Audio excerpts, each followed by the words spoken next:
Hello आप सभी को। तो आज हम लोग पढ़ेंगे एरे एंड पॉइंटर्स के बारे में। ये हमारी पॉइंटर्स के टॉपिक में चौथी वीडियो है। तो इसमें हम पढ़ेंगे कि एरे और पॉइंटर्स एक दूसरे से किस तरीके से रिलेटेड है। तो शुरू करते हैं। तो देखो, मान लो कि हमने क्या किया है, हमने एक एरे डिक्लेयर किया है, इंट ए 10। ठीक है, इस तरीके से हम एरे डिक्लेयर करते हैं जिसका साइज 10 है। तो ये क्या करेगा, ये एक ऐसे एरे बनेगा मेमोरी स्पेस में, जिसमें आपको ये 40 बाइट्स की मेमोरी एलोकेट हो जाएगी। ठीक है, इतना होने के बाद क्या होगा कि, और जो ए है ना, जो ये ए है, ये इसका नाम होगा एरे का। ये मतलब इस मेमोरी को ये ए नाम से एक्सेस हो सकेगी ये मेमोरी। ठीक है, अब हम क्या करते हैं कि अगर हम दो स्टेटमेंट लिखें, दो स्टेटमेंट किस तरीके से, अगर हम लिखें C out of A end L end, और एक लिखे हम C out of m% of A of zero end L. तो अब हमें देखना है कि ये दोनों स्टेटमेंट करेंगे क्या। अब देखो, ये दोनों स्टेटमेंट का यहाँ पर क्या होगा ना, इन दोनों स्टेटमेंट का जो आउटपुट आएगा ना, वो सेम आउटपुट आएगा। ये वाला जो स्टेटमेंट है, ये क्या कह रहा है कि जो अपने एरे का जो फर्स्ट एलिमेंट है, जो ये जीरो इंडेक्स है इस एरे की, तो इस एलिमेंट का जो एड्रेस है, ये उस एड्रेस को प्रिंट करने कह रहा है, और यहाँ पर हम ए प्रिंट कर रहे हैं।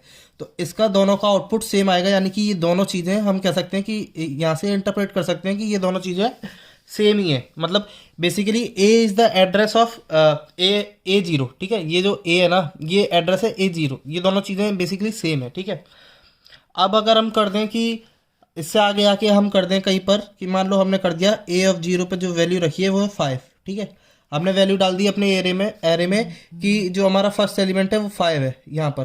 तो हमारा A05 हो गया, हमने ऐसे कर दिया। अब इसके बाद अगर हम करेंगे सी आउट स्टार ए, इस तरीके से अगर हमने किया, तो सोचो कि इसका आउटपुट क्या आएगा। देखो, हमने क्या डिस्कस किया कि अगर हम कर रहे हैं C out A and C out m% of A of zero, तो यहाँ पर क्या हो रहा है कि ये दोनों से सेम आउटपुट आ रहा है, यानी कि जो हमारा ए ऑफ जीरो का जो एड्रेस है वही हमारा ए है। तो ए जो है ना, यहाँ पर वो पॉइंटर की तरह बिहेव कर रहा है कि ए पॉइंटर है जो कि पॉइंट कर रहा है इस वाली मेमोरी एड्रेस को, हमारे एरे के फर्स्ट एलिमेंट को। ठीक है, तो अगर हमने यहाँ पर सी आउट ऑफ स्टार ए किया है, तो ये जो चीज़ है ना, ये यानी कि डी रेफरेंसिंग ऑफ पॉइंटर कर रहे हैं।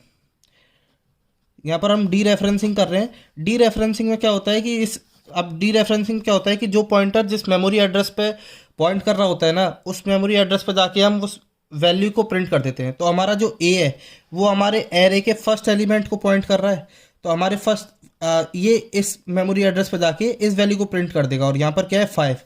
तो इसका जो आउटपुट आएगा ना, इसका जो आउटपुट आएगा वो आएगा 5। ठीक है, इस तरीके से ऑपरेट करता है। हम अगर यहाँ पर सी आउट ऑफ स्टार ए करेंगे तो हमारे एरे के फर्स्ट एलिमेंट को लाके दे देगा। ठीक है, अब क्या है कि अब यहाँ पर देखो, चलो अगर हम थोड़ा सा एरे से रिलेटेड अर्थमेटिक देख लें कि अगर हम एरे पे पॉइंटर्स के थ्रू अरिथमेटिक करेंगे तो क्या होगा।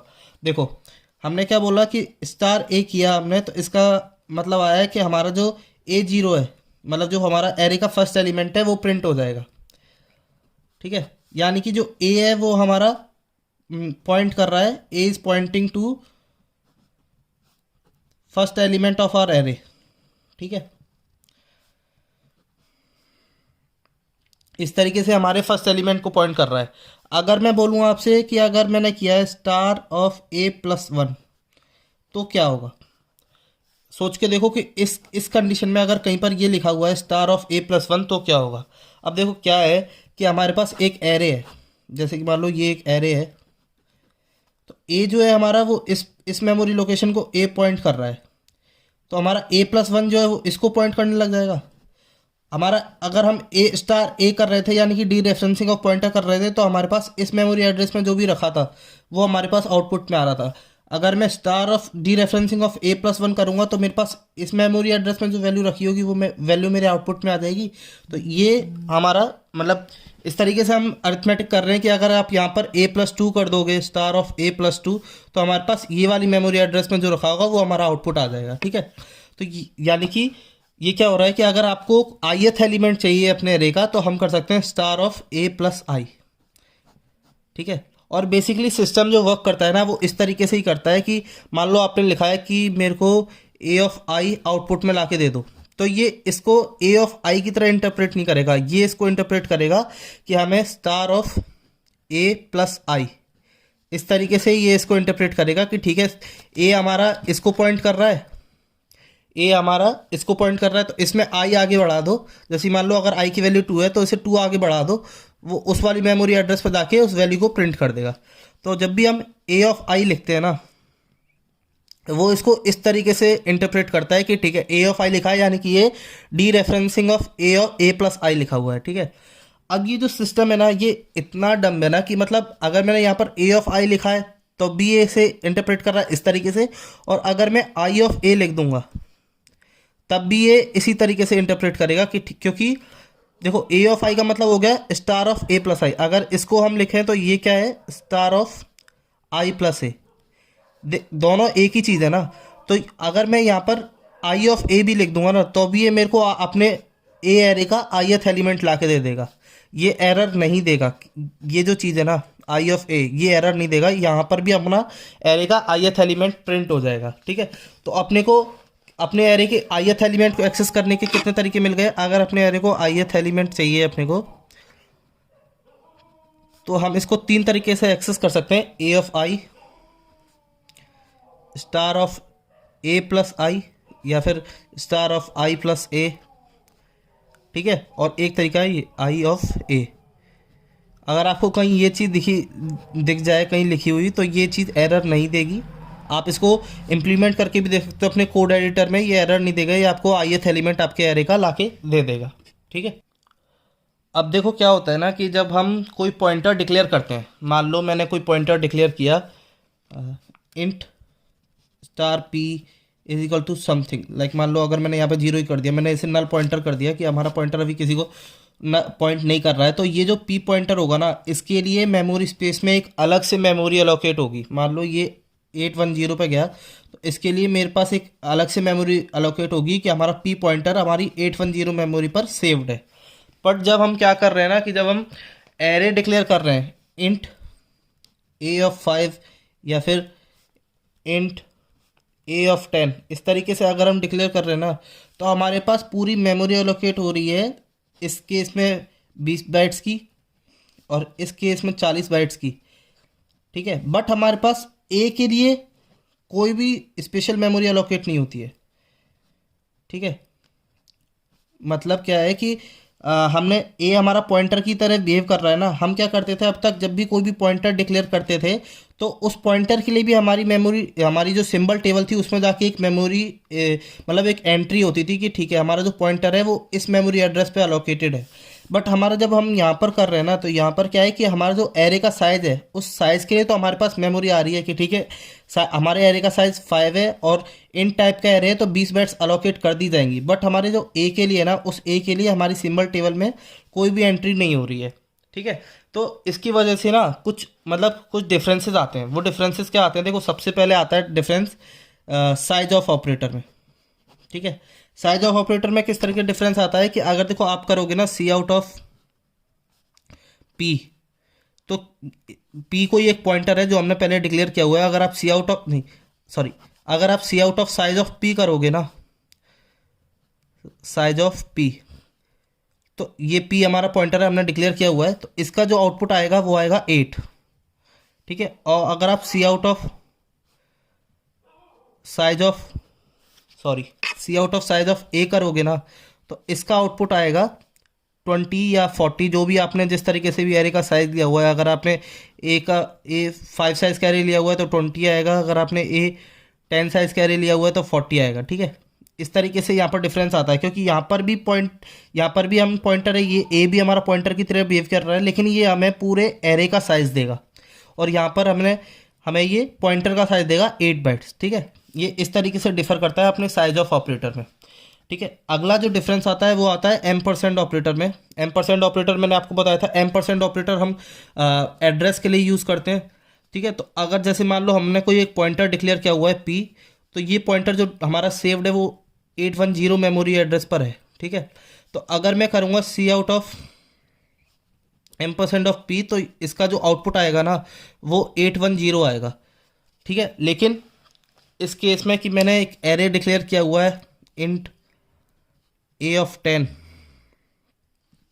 और यहाँ पर अगर मैं करूँगा Cout(a), ठीक है, तो ये जो देगा ना मेरे को वो m%(a)(0) देगा। मतलब इससे जो मेरा आउटपुट आएगा ना वो मेरे एरे के फर्स्ट एलिमेंट का एड्रेस होगा। ठीक है, तो यहाँ पर एक डिफरेंस आता है कि हमारा जो हम जब m%p करते हैं तो उसके लिए जो स्पेशल जो मेमोरी एलोकेट की गई है वो जिस एड्रेस पर है वो मेमोरी एड्रेस हमारा आउटपुट में आता है। लेकिन जब हम अपना एरे डिक्लेयर करते हैं और उसका एड्रेस फाइंड करते हैं तो वो हमारा पहले एलिमेंट का एड्रेस आता है। तो यहाँ पर एक डिफरेंस ये आता है। तो हमने अभी तक देखा कि दो जगह पर डिफरेंस आ रहा है, एक आ रहा है साइज ऑफ में, ठीक है, और एक आ रहा है m% ऑपरेटर पे। क्योंकि हमारे जो ए है ना, जो हमारे एरे का नाम है उसके लिए कोई भी स्पेशल मेमोरी अलोकेट नहीं की जाती है, उसकी वजह से ही ये सारे डिफरेंसेस आते हैं बस।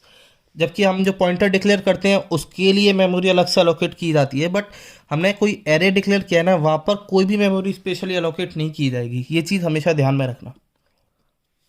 अब देखो हमने क्या किया, मान लो हमने कोई एक एरे डिक्लेयर किया इंट a(10), ठीक है, फिर हमने एक पॉइंटर डिक्लेयर किया इंट p = m%a(0), ठीक है। तो इस केस में क्या हुआ, सबसे पहले हमारे पास एक एरे आया,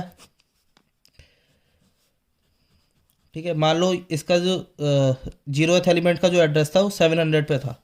फिर हमने एक पॉइंटर डिक्लेयर किया और उसमें अपने 0th एलिमेंट का जो एड्रेस था वो डाल दिया।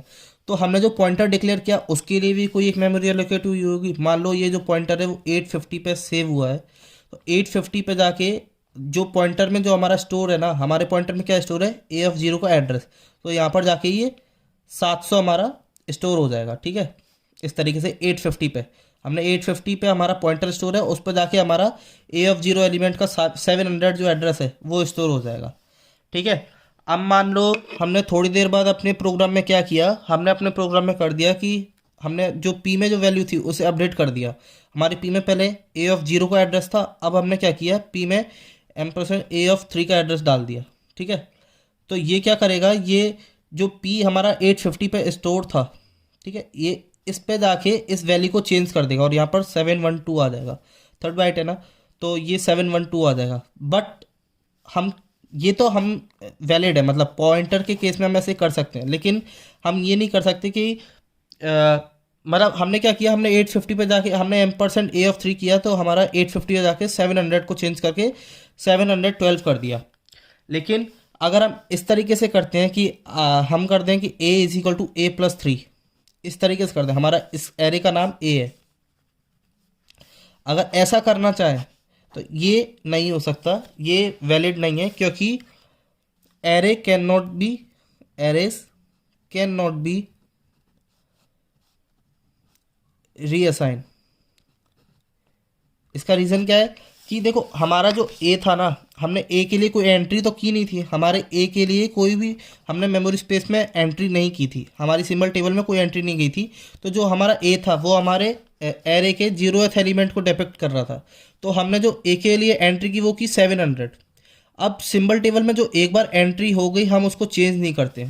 अगर मैंने किया कि a = a+3 किया, तो ये क्या बोल रहा है कि ठीक है, आपने जो a का जो एड्रेस था ना उसको चेंज करके अब a जो भी मतलब आप ऐड करोगे उस एड्रेस पे मेरे को अब a चाहिए, वो चीज़ नहीं होती है। हमें क्या है कि हमने डिक्लेयर किया एरे इंट a(5), इसका मतलब है कि हम सिस्टम से 20 बाइट्स की मेमोरी मांग रहे हैं, हमारा सिस्टम हमें 20 बाइट्स मेमोरी दे देगा, लेकिन हमारे पास ये फ्रीडम नहीं है कि हमें इस जगह पर एड्रेस चाहिए, इस जगह पर एड्रेस नहीं चाहिए, अपने को बस एड्रेस चाहिए, एड्रेस मिल जाएगा।